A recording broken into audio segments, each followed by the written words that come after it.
นอนทุกคนทักทายสบายดีวันนี้พ่อๆกันอีกแล้วกับกุ้ยบาวตูมเนาะออกมาหาเลาะกันกบการเขียดอยู่หน้านี่แหละฝนตกบางแรงนี่บาง5-6 โมงนี่เดี๋ยวนี้ฝนก็ยังยิ้มๆอยู่เนาะฝ่าห้องฟ้าเรือมอยู่เราก็ออกมาแถวแคมป์หน้านี่แหละบ่ได้ไปใส่ไกลดอกเพราะว่าบ่มีหมู่ชวนไปแน่แล้วก็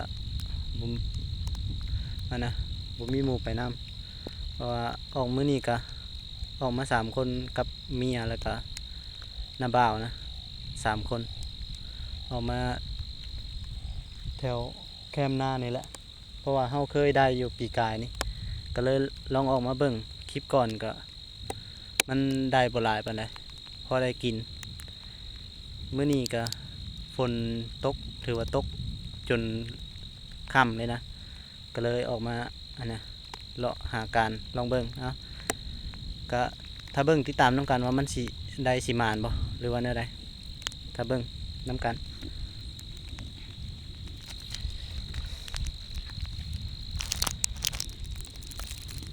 หลังจากที่เราออกมาหอดก็มาเลาะเยื้องแถวแคมป์นาก็นี่พอนกทำอิดแน่ปืนแล้วว่าสิยิงเบิ่งคือว่าตัวน้อยๆก็เลยเข้ามาเบิ่งตัวน้อยอะไรเนาะก็เลยจับมันเอาบ่ได้ยิงก็จับได้เนาะนกตัวหนึ่งส่วน2 คนนั้นก็บอกเขาเอารถไปจอดปะอยู่เถียงเขาเลาะเยื้องอยู่พี่ทาแล้วก็เขาสิย่างมาพ่อกันอยู่ลุ่มนั่นแหละอยู่แถวหนองลุ่มนี่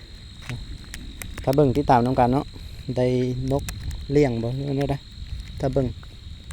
เลี้ยงมันก็สิหลอดอยู่บ่เนาะเบิ่งติดตามน้ำกันนี่แหละว่ามันสิได้อยู่บ่กบเขียดปะนะทุกคนเอาการกบก็คือบ่ทันเห็นกบจักโตนะเดี๋ยวนี้แต่ว่าเราเห็นป่าเนาะไม่ใช่เฮ้ยจับแล้วทิมลงเห็นนะได้ป่าแล้วก็ตัวเขาจับเอาแล้วเนาะ2 ตัวเบิ่งดูเอาออกมาเบิ่งดูสิท่อออกมาเอาเบิ่งอีกบ่ได้นี่มันขึ้นมาบอกเลยนะจับทุกทงยางเห็นมันโคตรมันนะใส่ซ้ำแขนนะแต่ยังตัวนี้น่าจะประมาณโลนี่แหละโลปลายนี่แหละโลกลัวนะประมาณกบนี่ยังทันได้จักโตนะแต่ว่าเป็นปลาข้อก็ตัวใหญ่ก็ถือว่าโอเคอยู่บ่ได้กบก็เอาได้กี่นี่กัได้แถวนั้นเนาะได้แถวนั้นมันน่าจะบืนน้ำขึ้นแล้วก็มันทั้งเทิงนี่มันเป็นพายดิแล้วก็มันบืนขึ้นบ่ได้มันก็เลยข้างอยู่แถวนี้แหละเห็นจนตื่นนะมันใหญ่เกินคิดว่างูถ้าเบิ่งติดตามต่อไปว่ามันสิได้อีหยังอีกบ่ผมแม่นมันสิลงน้ำเลยนะ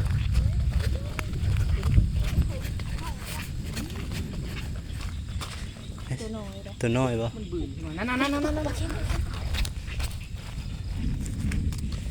เฮ้ยเพิ่งเสือกอันนั้นนะขาดละซะมันแถวป่าที่นี่เอาไปเสร็จเลยมาถ่ายหน่อยดูขาดเพิ่งระวังงูเอาไม้ด้วยจ้ะ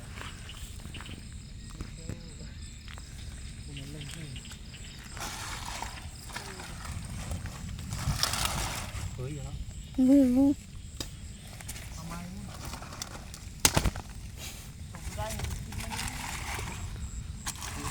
มันขึ้นตอนนำไหลผลยาตกเลยใช่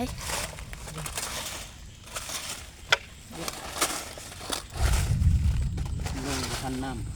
ำผลยาตกก่อนน้ำแห้งก่อนเดี๋ยวนี่ปลาคอนี่ใช่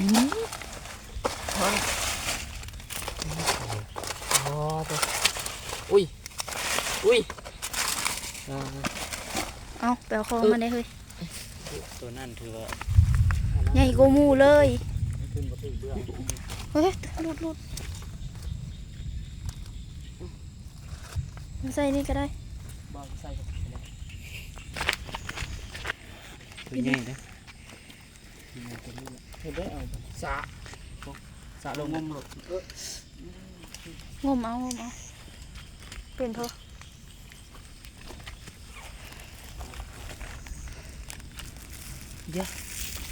ดูงมก่อน โอ้โหตัวใหญ่ซ้ำตัวที่สองนะ ประมาณนี้ โหเลิกได้โอ้โคตรใหญ่เลย ไปเลยเซ็ตออกมาได้โอ้ โอ้ เอาไงนะ เอาแล้วจังเลยน้องพ่อ ต้องคันแห้งอะไรนัดคันได้กระปูได้ใส่ตัวได้ ใส่นี่ก็ได้ เราเห็นอยู่เทิงแล้วเนาะก็พอได้อยู่เราสิลองเลาะลงไปลุ่มอีกเบิ่งเนาะว่ามันสิมีอยู่บ่สิเห็นอีกอยู่บ่ถือว่านักเติบแล้วได้คลองกับกบนี่บนท่านพ่อจักโตเลยกบกินว่าทางนั้นได้กบแล้วกบก็คือสิเป็นกบตัวแรกเนาะนี่ใช่ตัวใหญ่บ่ อ๋อ ตัวผู้ตัวเมียตัวใหญ่เติบเนาะ จับแอวมันแม่ หักอ่ะขาบางนี้เนี่ยเรียบสีหักเลยบ่หักรถจำ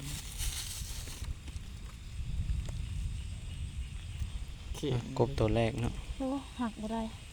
ยางนะ หักได้ขาเดียวเลยติไล่มันโลดรัดมันตีหาจับกบบ่ได้ทางนั้นก็บ่เอาบ่นะเห็นกระป๋อมกาทุกคนตัวใหญ่เติบแต่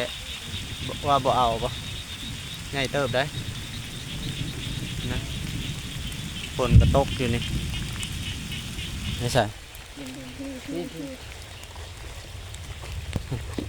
โกนนกมีไข่ แล้วตอนคำๆแล้วมาเบิ่งก็ มี ได้ ไข่สามหน่วย นี่เอาไปท เห็นอยู่กี้นี่อยู่ไกลเขาอยากให้ได้คลิปก็เลยบริจับมันก็เลยเอินแต่ว่ามันหนีก่อนบริจับมันซ้ำไข่กับป้านี่แหละนะบริเอา นกโตมันบ่ได้เดิไข่กับป้านี่แหละเอาอยู่ในโกนเอาถ้าหากบต่อไป ฝนก็ตกลิ้นอยู่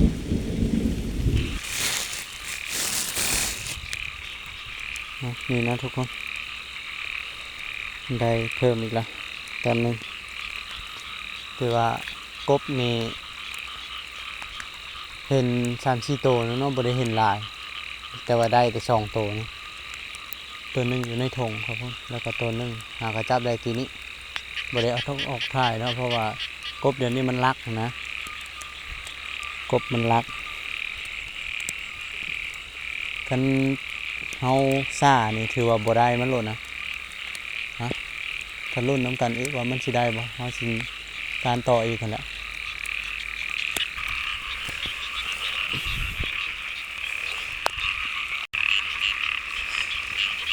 เอาแล้ว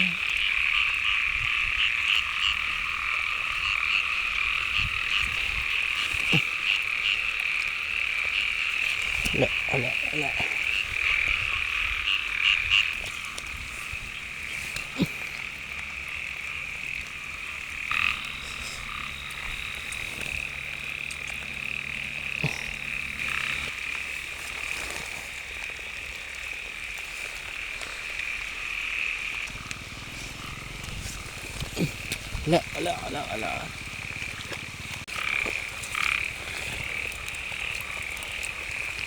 แล้วนะทุกคนหากะ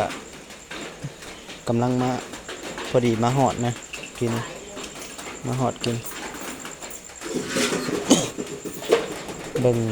ผลงานของเขาเนาะว่ามันสิได้อหย่างแน่เนาะ พอมาหอดไฟกระดับเราก็เตรียมเครื่องมาถอกเบิ่งเนาะว่ามันสิได้อิหยังนี่มันก็นกที่ใดนั่นใส่นกได้จักโตบ่มันบ่ได้บินติ ในซีจะใส่ หัวมันคือเป็นอันนี้ เราก็รู้ ตัวนี้มันสิบินเด้อ มันถือจับโหบินมาเลย หัวมันหลอกเนาะนี่ก็นก คือเลยนี่นะนึกติ๊ก แต่ เต้ มันกบของป่าก บได้เรื่อย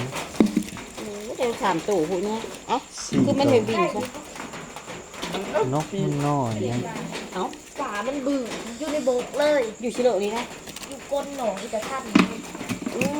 ม แล้วก็เต็มตามโบย ป่าชมทิพย์ ไม่ใช่แถวบ้าน ป่าชมทิพย์อยู่ที่นี่ชูมีไปอีกบ่ชู ไปเดนนี้นะว่าคือความหนาวอันนี้ หนาววะ จะได้ไปอีก ชูที่ประกันเขตตัวนี้นะ ปลาขึ้น ไปมาแล้วหอบหนึ่ง รอบนึงได้กบ5ตัว ไปทางใดหอบกิน โอ้ยคุ้ม ป่าชม นั่นแหละกบบ่ได้แบบ ป่าชม ดี แม่มัน อร่อย บุย อ กับ ยู่กับตัวก้นอยู่กับตัวก้น ดีกว่า เข็ม ปลา มาแต่ทันมันความโหที นี่เลาะเมื่อทีบเลยกบบ่เห็น กบนั่นได้แถวนี้แหละกบ นั่นป่าชมทิพย์มันอยู่ที่ชนองกระทันมันฆ่าคนนะ น่าจะแม่นนะ ตายแล้ว เป็นปากขี้ถี่นะเอา เออ แก้ ห่วยออกนอกหัวเพิ่นแล้วเนาะ ยาเลยไม่มีชื่อ นี่เขาก็บ่ได้หมายชื่อไว้อยู่ใน ไปกับเพิ่มวันนี้ เตาแยะเนาะใส่อยากซ้ำอันนั้นนะซ้ำดีแค่นนะเพื่อใส่กระถางนะกบเก่ากันเนาะกบเก่ากันประมาณ4โตวบ่เขากินบ่ทันแล้วนะผลงานกับประมาณนี้แหละ